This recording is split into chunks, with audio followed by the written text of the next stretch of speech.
ಮುಖ್ಯಮಂತ್ರಿ ಕುಮಾರಸ್ವಾಮಿ ಮತ್ತು ಮಾಜಿ ನಟಿ ರಾಧಿಕಾರ ಮದುವೆ ಕಾನೂನು ಬಾಹಿರ ಅಂತ ವಕೀಲರು ಹೈಕೋರ್ಟ್ನಲ್ಲಿ ರಿಟ್ ಸಲ್ಲಿಸಿದ್ದಾರೆ.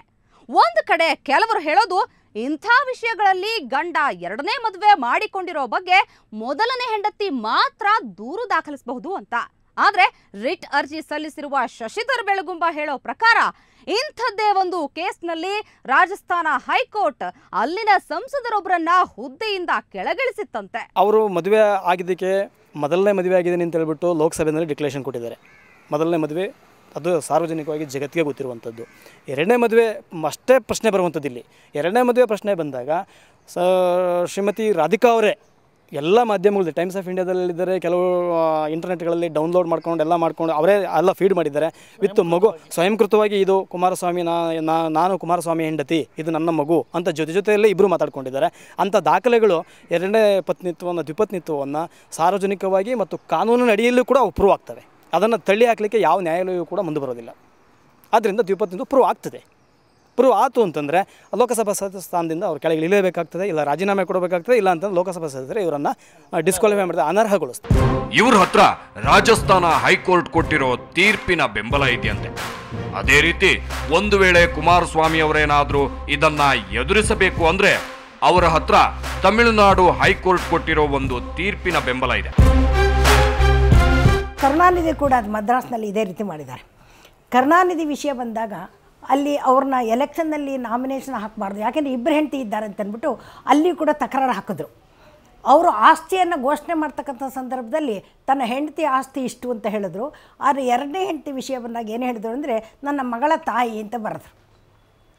ಗೊತ್ತಾಯ್ತಲ್ಲ, ಇದು ಆಗಲೂ ಕೂಡ ಅದಕ್ಕೆ ಹೇಳಿದ್ರು ಕೂಡ ಇದು ನಾಮಿನೇಷನಲ್ಲಿ ಆಗಲ್ಲ ಅಂತ ಹೇಳಿ ಆಗ ತೀರ್ಮಾನ ಕೊಟ್ಟಿದ್ದಾರೆ. ಇದು ಎಲೆಕ್ಷನ್ ಕಮಿಷನ್ಗೆ ಸಂಬಂಧಪಟ್ಟಿದ್ದು. ಹೈಕೋರ್ಟ್ನಲ್ಲಿ ಇದಕ್ಕೆ ಅಧಿಕಾರ ಇದೆ ಅಂತ ನಾನಂತೂ ಒಪ್ಪೋದಿಲ್ಲ. ಖಂಡಿತವಾಗಿಯೂ ಅದೊಂದು ತೀರ್ಪು ಕುಮಾರಸ್ವಾಮಿ ಅವರ ಬೆಂಬಲಕ್ಕೆ ಬರಬಹುದು. ಅದನ್ನ ಹೊರತುಪಡಿಸಿದ್ರೆ ಇದು ರಾಜಕೀಯ ದುರುದ್ದೇಶದಿಂದ ಫೈಲ್ ಮಾಡಲಾಗಿರೋ ರಿಟ್ ಅಂತ ಇವರು ವಾದಿಸ್ತಾರೆ. ಅದು ಗೊತ್ತಿರೋದಕ್ಕೋ ಏನೋ ಶಶಿ ಅದನ್ನ ಈಗಾಗಲೇ ಅಲ್ಲಗಳಿದ್ದಾರೆ. ಏನೇ ಆದ್ರೂ ಇವರ ರಿಟ್ ಅರ್ಜಿ ಇಟ್ಕೊಂಡು ಕುಮಾರಸ್ವಾಮಿ ಅವರ ಸಂಸತ್ ಸದಸ್ಯನ ಸ್ಥಾನ ಕಿತ್ತುಕೊಳ್ಳೋದಕ್ಕಾಗಲ್ಲ ಅನ್ನೋದು ತಿಳಿದವರು ಹೇಳೋ ಮಾತು. MP ಅವರನ್ನ ತೆಗೆದುಹಾಕೋದಕ್ಕೆ ಎಲೆಕ್ಷನ್ ಕಮಿಷನ್ ಅಥವಾ ಎಲೆಕ್ಷನ್ ಪಿಟಿಷನ್ ಒಂದೇ ದಾರಿ. ನಾಮಿನೇಷನ್ನು ತೆಗೆದುಹಾಕೋದಕ್ಕೆ ಇದೊಂದು ಕಾರಣ ಅಲ್ಲ ಅಂತ ನಾನು ಈಗಾಗಲೇ ಹೇಳಿದೆ. ಕರುಣಾನಿಧಿಯವರ ಕೇಸ್ನಲ್ಲಿ ಇದಾಗಲೇ ತೀರ್ಮಾನ ಆಗಿದೆ. ಆದ್ದರಿಂದ ಇದು ಬರೋದಿಲ್ಲ. ಇದು ವೈಯಕ್ತಿಕವಾದಂಥ ಕಾನೂನು, ವೈಯಕ್ತಿಕ ವಿಷಯ. ಆದ್ದರಿಂದ ಇದ್ರ ಬಗ್ಗೆ ಯಾವುದನ್ನು ತೆಗೆದುಕೊಳ್ಳೋದಕ್ಕಾಗೋದಿಲ್ಲ. ಹಾಗಾದ್ರೆ ಎರಡನೇ ಮದುವೆ ಮಾಡಿಕೊಳ್ಳೋದು ತಪ್ಪೇ ಅಲ್ವಾ? ಅದನ್ನ ಮಾಡಿದಕ್ಕೆ ಶಿಕ್ಷೆ ಇಲ್ವಾ? ಕುಮಾರಸ್ವಾಮಿ ಎರಡೆರಡು ಸಂಸಾರ ಇಟ್ಟುಕೊಂಡು ಕಾನೂನಿನಿಂದ ತಪ್ಪಿಸಿಕೊಂಡು ಬಿಡ್ತಾರಾ ಅನ್ನೋ ಪ್ರಶ್ನೆ ಹೇಳುತ್ತೆ. ಇವರಿಗೆ ದಂಡ ಮತ್ತು ಶಿಕ್ಷೆ ಆಗೋ ಸಾಧ್ಯತೆ ಖಂಡಿತವಾಗಿಯೂ ಇದೆ. ಆದ್ರೆ ಅದಕ್ಕೆ ಇವರ ಮೊದಲ ಮಿಸ್ಸಸ್ಸು ಅನಿತಾ ಕುಮಾರಸ್ವಾಮಿ ಕಂಪ್ಲೇಂಟ್ ಕೊಡಬೇಕು. ಇವರು ನನ್ನ ಗಂಡ ಇನ್ನೊಂದು ಮದುವೆ ಮಾಡಿಕೊಂಡು ನನಗೆ ಅನ್ಯಾಯ ಮಾಡಿದ್ದಾರೆ ಅಂತ ಕಂಪ್ಲೇಂಟ್ ಕೊಟ್ಟಿದ್ದೇ ಆದ್ರೆ ಇವರ ಹುದ್ದೆಗೆ ಸಂಚಕಾರ ಬರೋದು ಮಾತ್ರ ಅಲ್ಲ, ಜೈಲು ಶಿಕ್ಷೆ ಕೂಡ ಆಗಬಹುದು. ಇದರಲ್ಲಿ ಕುಮಾರಸ್ವಾಮಿಯವ್ರ ಅಷ್ಟೇ ತಪ್ಪನ್ನು ಅನಿತಾ ಅವರು ಕೂಡ ಮಾಡಿದ್ದಾರೆ.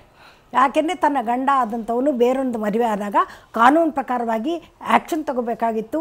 ಗಂಡ ಆದ್ರೇನು ಕಾನೂನು ಬಾಹಿರವಾಗಿ ನೀವು ಕೆಲಸ ಮಾಡ್ತಿದ್ದೀರಿ ಅಂತ ಹೇಳಿ ಇನ್ನೊಬ್ಬ ಹೆಂಡತಿ ಯಾರನ್ನ ಮದುವೆ ಆಗಿದ್ದಾರೆ ಅವ್ರನ್ನೂ ಕೂಡ ಪಾರ್ಟಿ ಮಾಡಿ ಅವರಿಬ್ಬರ ಮೇಲೆ ಕ್ರಮ ತಗೊಳ್ಬೇಕಾಯಿತು. ಆದರೆ ಕಾರಣಾಂತರಗಳಿಂದ ಅನಿತಾ ಅವರು ತಗೊಂಡಿಲ್ಲ. ಇಬ್ಬರೂ ಭಾಗಸ್ಥರಾಗಿದ್ದಾರೆ. ಯಾರು ಕುಮಾರಸ್ವಾಮಿಯನ್ನು ಎರಡನೇ ಮದುವೆ ಆಗಿದ್ದಾರಲ್ಲ ಆಕೆ ಕೂಡ ತಪ್ಪನ್ನು ಎಸಗಿದ್ದಾಳೆ. ಅದರಿಂದ ಇವರು ಮೂವರನ್ನೂ ಕೂಡ ತಪ್ಪಿತಸ್ಥರನ್ನಾಗಿ ಮಾಡಬೇಕಾದದ್ದು ಸಮಾಜದ ಕರ್ತವ್ಯ. ಕಾರಣಾಂತರಗಳಿಂದ ಇದು ಮಾಡಿಲ್ಲ. ಹೈಕೋರ್ಟ್ನಲ್ಲಿ ಇದ್ರ ಬಗ್ಗೆ ಕಾನೂನು ತಪ್ಪು ಮಾಡಿದರೆ ಹೋಗಿ ಅಂತ ಹೇಳ್ತಾರೆ. ಹೈಕೋರ್ಟ್ಲಿ ಏನು ಹೇಳ್ತಾರೆ? ಅನಿತಕ್ಕ ಕುಮಾರಸ್ವಾಮಿ ವಿರುದ್ಧ ಕಂಪ್ಲೇಂಟ್ ಕೊಡೋದು ಯಾವತ್ತಿಗಾದ್ರೂ ಆಗೋ ಮಾತ. ಒಳಗಿನ ವಿಷಯ ಅದೇನಿದೆಯೋ ಈ ಹೆಣ್ಣು ಮಗಳು ಯಾವತ್ತೂ ಬಹಿರಂಗವಾಗಿ ಅದನ್ನೆಲ್ಲ ಮಾಡೋ ಜಾಯಮಾನದವರಲ್ಲ. ಅಲ್ಲಿಗೆ ಕುಮಾರಣ್ಣ ಸೇಫ್. ಆ ವಿಷಯ ರಿಟ್ ಸಲ್ಲಿಸಿರೋರಿಗೆ ಗೊತ್ತಿದೆ. 494 ಅಡಿಯಲ್ಲಿ ದ್ವಿಪತ್ನಿತ್ವ ಅಪರಾಧ. ಆ ದ್ವಿಪತ್ನಿತ್ವ ಅಪರಾಧಕ್ಕೆ 7 ರಿಂದ 10 ವರ್ಷಗಳ ಕಾಲ ಶಿಕ್ಷೆ ಇದೆ. ಸೊ ಅಂಥ ಶಿಕ್ಷೆ ಕೊಡಿ ಅಂತೇಳಿ ನಾವು ಕೇಳಲಿಕ್ಕೆ ನಮಗೆ ಅಧಿಕಾರ ಇಲ್ಲವೇ ಇಲ್ಲ. ಅದು ನಮ್ಮ ಪರಿಧಿಗೆ ಬರೋದು ಇಲ್ಲ. ಅದನ್ನು ಯಾರು ಅದರಿಂದ ತೊಂದರೆಯನ್ನು ಅನುಭವಿಸಿರ್ತಾರೋ, ಅಂದರೆ ಮೊದಲನೇ ಹೆಂಡತಿ ಅದ್ರ ತೊಂದರೆ ಅನುಭವಿಸಿರ್ತಾರೆ, ಅಗ್ರೀಡ್ ಪರ್ಸನ್, ಅವರು ಮಾತ್ರ ಅರ್ಜಿಯನ್ನು ಸಲ್ಲಿಸ್ಬೋದು ಕ್ರಿಮಿನಲಲ್ಲಿ. ಶಿಕ್ಷೆ ಮಾಡಿ ನನ್ನ ಗಂಡನಿಗೆ ನನಗೆ ತೊಂದರೆ ಆಗಿದೆ ಎರಡನೇ ಮದುವೆಗಿಂತ. ಅವರು ಇದುವರೆಗೂ ಕೂಡ ಯಾವುದೇ ಅರ್ಜಿಯನ್ನು ಸಲ್ಲಿಸಿಲ್ಲ. ಅದು ಯಾಕೋ ನನಗೆ ಗೊತ್ತಿಲ್ಲ. ಸಲ್ಲಿಸಲಿಕ್ಕೆ ಅವ್ರು ಯಾವ ಅಡೆತಡೆ ಇದೆಯೋ ನಾವಂತೂ ಕಾಣು. ಯಾಕೆಂತಂದರೆ ಅದ್ರ ಬಗ್ಗೆ ನಮಗೆ ಯಾವುದೇ ರೀತಿಯಾದಂಥ ಮಾಹಿತಿಯೂ ಇಲ್ಲ. ನಮಗೆ ತಿಳುವಳಿಕೆಯ ಮಟ್ಟಕ್ಕೆ ಒಬ್ಬ ಪ್ರಜೆಯಾಗಿ ನಾನು ಈ ಡೀಟೇಲ್ಸನ್ನು ಕಲೆಕ್ಟ್ ಮಾಡಿಬಿಟ್ಟು ಈ ಒಂದು ಚಿಕ್ಕ ಒಂದು ಪಿಟಿಷನ್ನ ಹೈಕೋರ್ಟ್ ಮುಂದೆ ಹಾಕಿದ್ದೇನೆ. ಇದು ವಿಚಾರಣೆ ಹಂತದಲ್ಲಿ ನೀವು ಹೇಳಿದ ಪ್ರಶ್ನೆಗಳು ಉದ್ಭವಿಸ್ತವೆ. ಆವಾಗ ನಾವು ಕೋರ್ಟ್ಗೆ ಸರಿಯಾದ ಉತ್ತರವನ್ನು ಕೊಡಲಿಕ್ಕೆ ಶಕ್ತಿರಿದ್ದೇವೆ. ಎಷ್ಟು ಕಾನ್ಫಿಡೆಂಟ್ ಆಗಿದ್ದಾರೆ ರಿಟ್ ಅರ್ಜಿ ಸಲ್ಲಿಸಿರೋ ಶಶಿಧರ್. ಆದ್ರೆ ಇವರ ಅರ್ಜಿಯನ್ನ ಕೋರ್ಟ್ ಒಪ್ಪಿಕೊಳ್ಳುತ್ತೋ ಇಲ್ವೋ ಅನ್ನೋದೇ ಪ್ರಶ್ನೆ. ಇದೆಲ್ಲದರ ಮಧ್ಯ ಕೆಲವರಿಗೆ ಇನ್ನೊಂದು ವಿಷಯ ಕೂಡ ನೆನಪಾಗ್ತಾ ಇದೆ. ಅದು ರಾಧಿಕಾಳ ಮೊದಲ ಮದುವೆ ಮತ್ತು ಆ ಗಂಡನ ಅನುಮಾನಾಸ್ಪದ ಸಾವಿನ ವಿಷಯ. ಒಂದು ಸಣ್ಣ ಬ್ರೇಕ್ ನಂತರ ಅದರ ಬಗ್ಗೆ ಹೇಳ್ತೇವೆ.